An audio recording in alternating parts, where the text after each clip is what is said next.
आपल्याला या ठिकाणी सिंपल प्रेझेंट टेन्स शिकायचा आहे। तर या ठिकाणी बघा, सिंपल प्रेझेंट टेन्सचे वाक्य शिकण्यासाठी आपल्याला सूत्र लक्षात ठेवणं गरजेचं आहे। सर्वांनाच माहित आहे सिंपल प्रेझेंट टेन्सचं सूत्र काय आहे? S plus V1 plus S ES IS plus object. तर S म्हणजे काय असतो? वाक्यातील सब्जेक्ट म्हणजे कर्ता, ज्याला क्रिया करायची आहे त्याला सब्जेक्ट म्हणायचं। त्यानंतर वर्ब म्हणजे काय? V1 वर्ब म्हणजे क्रियापदाचं पहिलं रूप, जसं की रीड म्हणजे वाचणे, हेल्प म्हणजे मदत करणे, कम म्हणजे गो म्हणजे राईट म्हणजे हे असे वर्ब असतात ज्याचे की 4 फॉर्म असतात, V1 V2 V3 आणि V4। चौथ्या रूपाला ING लागून V4 बनतं, माहिती आहे ना तुम्हाला? राईटचं काय होईल? रायटिंग। कमचं काय होईल? कमिंग। तर या ठिकाणी आपल्याला ING ची गरज नाही, परंतु या ठिकाणी आपल्याला वर्बची पहिली रूप किंवा तुम्हाला वर्ब पाठ असणं आवश्यक आहे। तर या ठिकाणी या काळाची ओळख, या काळातलं वाक्य बनवलं की मराठीमध्ये त्याचा अर्थ कसा होणार हे तुम्हाला समजलं पाहिजे। ओळख काय आहे? शेवटी तो, ते, तात हे शब्द येतात। या ठिकाणी बघा आता, आय स्पीक इंग्लिश।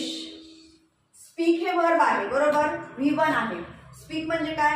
बोलणे। मी इंग्रजी बोलतो, आले की नाही इथे तो? मी इंग्रजी बोलतो। मुलगी असेल तर म्हणेल मी इंग्रजी बोलते। त्यानंतर आय गो टू स्कूल, मी शाळेला जातो, मी शाळेला जातो। किंवा मुलगी असेल तर जाते, yes. I write a story, मी गोष्ट लिहितो किंवा लिहिते। आय प्ले टेनिस, मी टेनिस खेळतो। आय रीड न्यूजपेपर,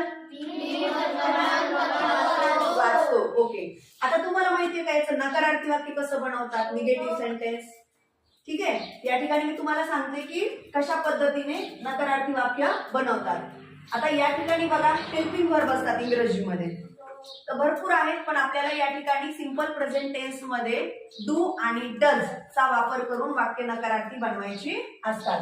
त्यासाठी तुम्हाला या ठिकाणी डू आणि डज हे हेल्पिंग वर्ब कोणासमोर कोणतं येतं हे पाठ करणं गरजेचं असतं।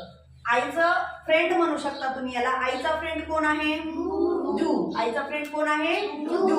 मग या ठिकाणी तुम्ही नकारार्थी वाक्य बनवताना काय बनवणार आहात? I do not speak English, म्हणजे मी इंग्रजी बोलत नाही। त्यानंतर या ठिकाणी वीचा फ्रेंड काय आहे? डू। मग वीचं वाक्य नकारार्थी बनवताना तुम्हाला वापरायचे वी डू नॉट। त्यानंतर आहे दे, देचं वाक्य नकारार्थी बनवताना काय वापरायचे तुम्हाला? They do not. त्यानंतर बॉईज असेल किंवा यू असेल तर काय वापरायचे? Do not. हे अनेक वचनी करता जर असेल तर त्या ठिकाणी त्याच्या समोर त्याचा फ्रेंड काय येतो? डू नॉट का डज नॉट? डू नॉट का डज नॉट? Do not. हे लक्षातच ठेवायचंय। आय हा अपवाद आहे, आय हा काय आहे? अपवाद। आय जरी एकटा असला तरी तिथे डज नॉट येतं का? नाही, तर या ठिकाणी आय असेल तर त्याला डू नॉट येतं, हा अपवाद आहे, तिथे लिहून दिलेला आहे।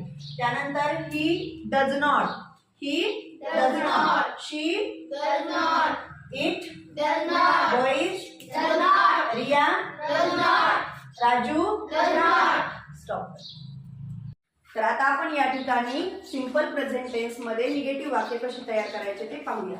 आताच आपण पाहिलं की आयचा फ्रेंड कोण असतो? Do not. ओके, तर या ठिकाणी बघा, आय स्पीक इंग्लिश, याचा नकारार्थी कसं बनवायचंय? I do not speak English. काय बदल केला आपण? डू नॉट घेतलं, कशाच्या नंतर डू नॉट घेतलं? सब्जेक्टच्या नंतर, कर्त्याच्या नंतर लगेच तुम्हाला डू नॉट घ्यायचंय। काही अवघड आहे का याच्यामध्ये?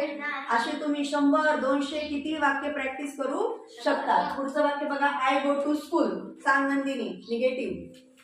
I do not go to school. इकडे बघायचंच नाही, I do not go to school, माझ्याकडे पाहून सांगायचं। I write a story, Sanchita, I write a story.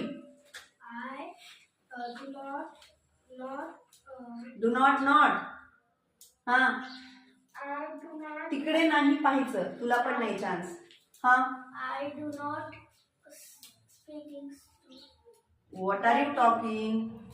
हा, I do not write a story. Very good, I do not write a story. किती simple आहे। I play tennis, तिकडे पाहायचं नाही। Sai, I play tennis. I do not play tennis. Very good. I read newspaper. I do not read newspaper. I do not read newspaper. तर अशा पद्धतीनं तुम्हाला negative वाक्य बनवता आली पाहिजे. जमतील का सर्वांना? Oh. लिहून घ्या.